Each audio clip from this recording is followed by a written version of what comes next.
Luggage না তা নিচে? হ্যাঁ ভাইয়া, আপনি মনে হয় ভুল করে আমার লাগেজ থেকে জিনিসপত্র বের করছেন। আপনি কি আরে কইতেছেন এই কথা? হ্যাঁ আপনি কি বলছি? আরে চিনেন নি কে?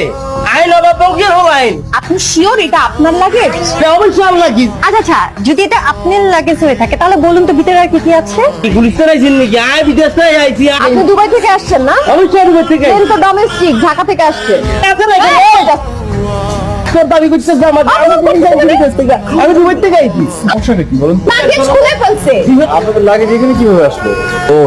একদম স্বর্গের পুরী, পৃথিবীর কোনো মানুষ না। তাহলে শিওর তুই কোনো জিন অথবা ভূত দেখছস? মানে তুই না বললি পৃথিবীর কেউ না, আরে আমি বুঝাতে চেয়েছি যে অনেক বেশি সুন্দর। তার মানে পাগল হইছস। তুই চাইলে তোরে কোনো দরবের বাবার আস্তানায় দিয়ে আসতে পারি। তুই যা কমিটি যা, তোকে কথা বলে ভুলিস। আর কালকে যে বিয়ের প্রোগ্রাম আছে মনে আছে তো? বিয়ের প্রোগ্রাম পরে সকালবেলা ওই পুরীটাকে তুই খুঁজে